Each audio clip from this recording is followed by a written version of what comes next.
mengucapkan wajjahtu wajhiya atau wajjahtu wajhi lilladzi fataras samawati wal arda hanifan muslima wa ma ana minal musyrikin. Inna sholati wa nusuki wa mahyaya wa mamati lillahi rabbil alamin la syarika lahu wa bidzalika umirtu wa ana minal muslimin. Nah, itu dia aja. Disambung lagi. Sayyidina Ali man. Allahumma antal malak la ilaha illa anta rabbi wa ana abduka zalamtu nafsi wa a'taraftu bi dzambi faghfir li dhunubi jami'a. Belum pernah saya baca ini. Innahu la yaghfiru dzunuba illa anta wahdini li ahsanil akhlaq la yahdi li ahsaniha illa anta wasrif anni sayyi'at wasrif anni sayyi'aha la yasrifu anni sayyi'uha illa anta labbaika wa sa'daika wal khairu kulluhu fi yadayka wasyarru laysa ilaika ana bika wa ilaika tabarakta wa ta'alaita astaghfiruka wa atubu ilaik. Itu doanya tuh. Kita paling baca Allah berkabir wa hamdika terus subhanallah wa asila inni wajjahtu wajhiya, dari situlah ya. Kita paling baca biasanya sampai situ ada minal muslimin. Nah, jadi paling biasanya kita sampai di situ. Atau nanti ada lagi ya, ada redaksi yang lain yang tidak bukan dari Sayyidina Ali, nanti ada. Dan penjelasannya nih, penjelasan lafaz ini ya. Penjelasan lafaz wajjahtu wajhiya, maknanya itu bersengaja dengan ibadahku dan dengan ketauhidanku, mengesahkanku terhadap Allah Tuhan semesta alam, ikhlas bukan dengan yang lainnya, gitu. Bukan ikhlas tanpa ada kecacatan. Jadi mengatakan wajjahtu wajhiya itu artinya Allah, saya persembahkan ibadah saya ini dan saya persembahkan kepercayaan saya bahwa Engkau adalah Maha Tunggal, Engkau adalah Maha Esa, Tuhan semesta alam, tanpa ada yang lainnya. Ikhlas karenamu ya Allah, tanpa ada kecacatan sedikit pun keikhlasan saya. Nah, kurang lebih maknanya begitu. Wajjahtu wajhiya. Terus lilladzi fataras samawati wal ardh, yaitu Allah Subhanahu wa taala yang menciptakan langit-langit dan bumi ini ya, tanpa ada contoh sebelumnya. Makanya nanti kalau ngaji bahasa Arab ya, ada fatara, ada bada'a, ada khalaqa, ada ja'ala, itu maknanya sama-sama membuat, menciptakan. Ja'ala membuat. Itu tapi beda. Kalau fatara itu menciptakan atau tanpa ada sampel sebelumnya. Allah ini bikin langit nggak ada sampel sebelumnya. Ya, alam kapan bikinnya? Qauluhu, yang jelas Allah lebih dulu. Ya, Allah lebih dulu. Allah itu bersifat qadim. Qadim itu artinya tanpa ada awal. Tanpa ada awal. Allah itu baqa tanpa ada akhir. Hanifan ay mustaqiman, tegak lurus aku beribadah, mempersembahkan ibadahku, ketauhidanku kepada Engkau ya Allah Tuhan semesta alam secara ikhlas tanpa cacat. Hanifan, dengan tegak lurus, itulah ya.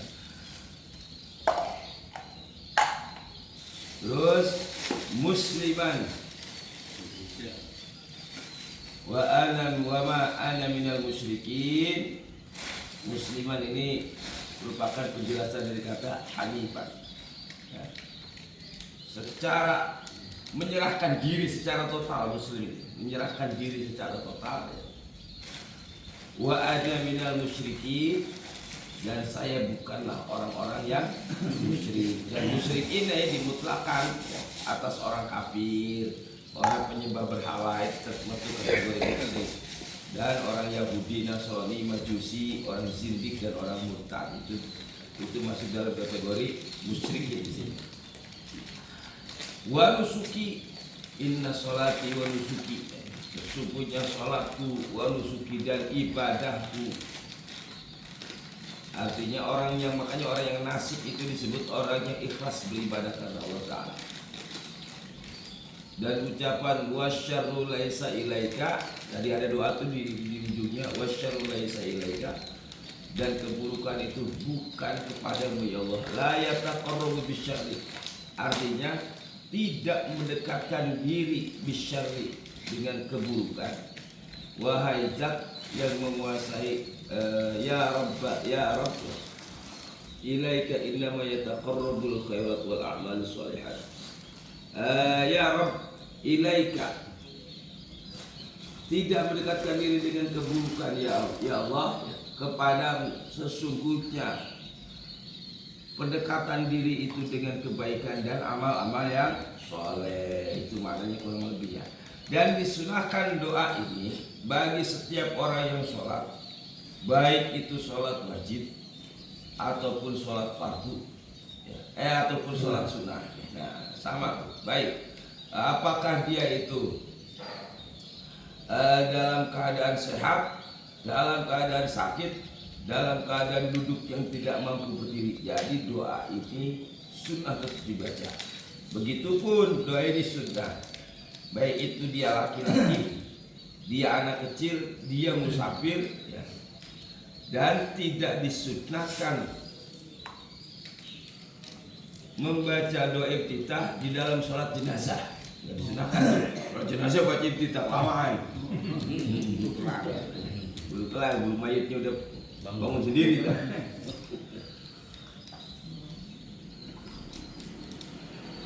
Li'annahu lam yurid fiha, karena doa iftitah ini tidak dikehendaki pihak pada sholat jenazah. Dan kalau disunahkan pada sholat jenazah, maka para sahabat Nabi telah memberitahukan kepada kita, memperingatkan kepada kita untuk melaksanakan sholat jenazah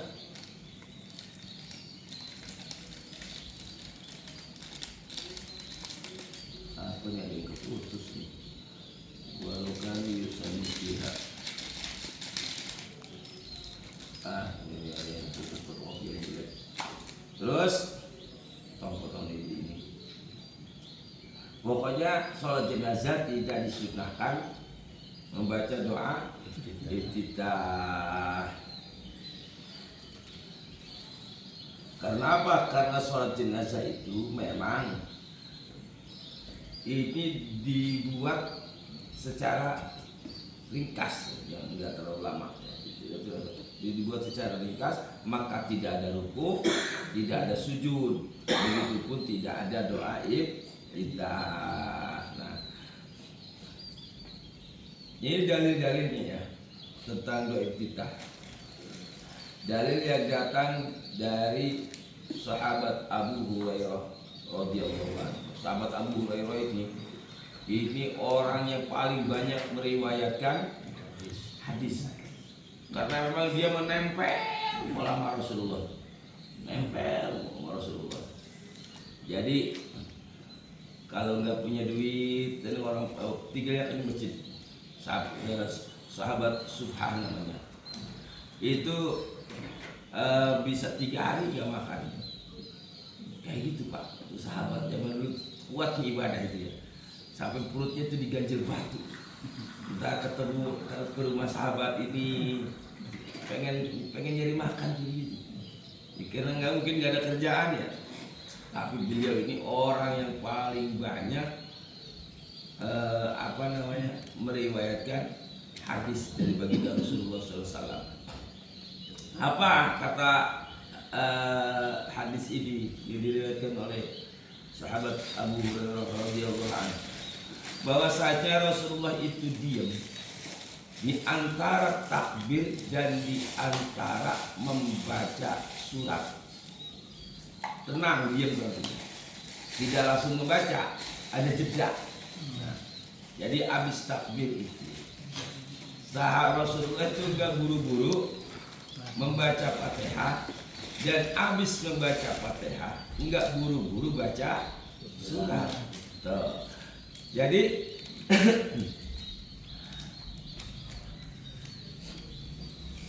ya abi wa qala ahsibuhu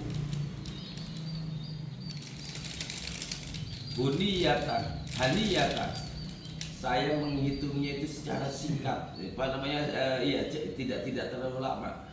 Fakultu, aku kemudian berkata, kata Abu Hurairah, ya bi abi wa ummi ya Rasulullah, dengan atas nama ibuku, ini atas nama bapakku dan ayahku dan ibuku, ini sumpah ya, aku bersumpah dengan ayahku dan ibuku ya Rasulullah, iskatuka bainat takbiri wal qiraati ma taqul, diammu itu di antara takbir dan membaca surat ya, ma taqul, apa yang kau baca, juga begini kayak orang nyuguh ya. Qala, Rasulullah berkata, aku Allahumma ba'id baini wa baina khotoya kama ba'adta bainal masyriqi wal maghrib. Ya Allah, jauhkanlah antaraku dan antara kesalahan-kesalahan sebagaimana Engkau jauhkan jauhkanlah antara aku dan dosaku itu sebagaimana Engkau menjauhkan antara masyriq dan maghrib. Nah, ini riwayat tentang, kan ada doa iftitah tuh yang barangkali kalau saya sering baca Allah berkabir, ada yang baca Allahumma ba'id baini wa baina khotoya. Nah, itu riwayatnya ini, Allahumma naqqini minal khotoya, ya Allah sucikanlah saya daripada dosa-dosa, daripada keburukan-keburukan. Kama yunaqqis saubal abyadha minad danas, sebagaimana kama yunaqqis saubul abyadhu minad danas, sebagaimana dibersihkannya pakaian yang putih minad danas dari kotoran. Allahumma aghsil khotoyaya bil ma'i wassalji wal barad, ya Allah cucilah keburukan-keburukan ini, hapuskanlah maksudnya kotoran-kotoran ini, bil ma'i dengan air, wassalji dengan salju, dan air yang dingin. Nah, itu doa riwayat iftitah dengan menggunakan kalimat Allahumma ba'id baini wa baina khotoyaya. Terus, dan diriwayat Imam Muslim dari Sidina Anas, seorang laki-laki datang lalu masuk ke shop dan tergesa-gesa membaca Alhamdulillahi hamdan katsiran thayyiban mubarakan fi. Nah, harusnya baca iftitah tuh, kedengeran dia baca habis takbir, baca Alhamdulillahi hamdan katsiran thayyiban mubarakan fi. Sama riwayatnya sama ketika Rasulullah habis ruku nih, di ruku, karena ada juga sahabat yang mau begitu, ya kan? Habis ruku kan Sami Allahu liman hamidah rabbana lakal hamdu. Ada sahabat ditambahin rabbana lakal hamdu hamdan katsiran thayyiban mubarakah. Nah, ada juga nih ternyata ini konteksnya kan kita ngomongin tentang doa iftitah nih. Ada sahabat tergesa-gesa baca doa ini, kedengaran Rasul. Falamma qada Rasulullah sallallahu alaihi wasallam salatahu qala, ketika Rasulullah sallallahu alaihi wasallam selesai sholatnya, kemudian Rasulullah bertanya, ayyukumul mutakallimu bil kalimat, siapakah yang membicarakan atau mengucapkan bil kalimat dengan kalimat-kalimat tadi? Wa arumma, maka diam tuh kaum, fa arumma kaum, maka diam kaum, masyarakat sahabat, nggak ada berani ngomong lah, ditegur sama Rasulullah gak pernah ngajarin ayyukumul mutakallimu biha, siapa yang ngomong di antara kalian tuh yang ngucapin kalimat tadi? Fa innahu lam yaqul ba'san, maka sungguhnya dia tidak mengucapkan kalimat yang ba'san, itu yang sia-sia kalau misalnya. Terus faqala rajulun, baru datang sahabat takut soalnya, jitu wa qad hafazalin nafsu faqultuha Ya Allah, saya datang dan saya tergesa-gesa, lalu saya mengucapkan doa tersebut. Faqala Rasulullah SAW, Rasulullah ngomong, laqad ra'aitu isnai asyara malakan yatabaddaru sini yabtadarunaha ayyuhum yarfa'uha. Sungguh aku melihat 12 malaikat tergesa-gesa mencatat kalimat tadi itu. Manakah di antara kalian yang akan di antara mereka para malaikat ini tergesa-gesa dulu ayyuhum yarfa'uha, manakah di antara mereka para malaikat itu yang akan mengangkat bacaan tadi itu ke Allah Subhanahu wa taala, melaporkan. Jadi tergesa-gesa tuh. Nah, ini dalil bahwasanya tidak semua yang tidak dilakukan Nabi itu tidak bisa kita kerjakan. Tidak semua persoalan. Ini kan banyak orang ini, Nabi nggak melakukan, Nabi nggak melakukan, nggak boleh. Dan Nabi juga nggak pernah ngaji begini bagi kita. Nabi nggak bisa baca, nggak bisa tulis ya, umi, ya kan gitu. Kalau ikutin Nabi, Nabi juga nggak pernah sholat pakai apa namanya peci hitam. Kayak peci hitam nggak sah jadi imam. Yang sah nggak boleh. Kayak gitu kan. Nah ini ternyata sahabat. Ada lagi satu riwayat lagi. Waktu itu tadi Rabbana walakal hamdu, sama juga tuh ditegur sama Nabi. Kata Nabi 12 malaikat tergesa-gesa mencatat itu. Nah, ada lagi sholat ba'diyah wudu itu nggak dicontohin dengan Nabi itu. Itu bisa-bisanya apa Sayyidina Bilal radhiyallahu anhu itu. Nah kemudian di ACC sama Nabi, makanya di riwayat makanya persoalan-persoalan yang baik itu ya selama itu masih punya dasarnya, tidak bertentangan dengan syariat, ya sah-sah saja, ya diniatin karena Allah, ya maka apa namanya jadi ibadah. Ada orang mobilnya mogok kita dorong niatnya ibadah, ya jadi pahala itu. Bid'ah ini kan niatnya ibadah, katanya kan gini. Yang tidak boleh itu ada ibadah yang tidak dikerjakan oleh Nabi tapi dikerjakan sama kita. Itu bid'ah. Ya kan? Kalau kita dorong mobil orang niatnya karena Allah, ibadah bukan tuh jadi ibadah ya kan. Dan Nabi gak pernah dorong mobil orang ya kan. Aduh, belum ada mobil. Naik ke hitam enggak pula. Ada onta. Dorong unta. kalau anak bidah ini bidah. Ada itu yang udah meninggal itu siapa? Ya itu yang Jawas. Iya. Dia ternyata kan waktu dia sempat ada ceramahnya begini. Gak boleh berdoa di kuburan. Gak boleh baca Quran di kuburan. Gak boleh ibadah di kuburan karena kuburan itu bukan tempat ibadah. Kuburan itu tempat kita merenungi bahwa kita akan mati, ya kan? Nah, dan seterusnya lah. Lupa saya. Ternyata begitu dia mati, ustaz-ustaz yang lain pada doa di atas kuburan dia. Murid-muridnya pada sholat, bahkan sholat di kuburan itu kan. Nah, sholat jenazahnya itu. Ya Allah. Nah, akhirnya kan jadi begitu. Karena omongan dia nggak berdasar. Bisa-bisaan dia aja. Kadang-kadang orang-orang itu ngatasnamain guru-gurunya padahal guru-gurunya nggak ngomong. Banyak tuh. Ya, banyak kayak gitu. Tapi pengikutnya banyak aja. Ya bodoh, tolol lagi gitu. Iya, ya pada percaya itu dengan sama. Ya itu karena hadisnya sahih kan selalu berteriak-teriak begitu. Dan yang lain dianggap salah. Nah gitu. Jadi jualannya jualan jelekin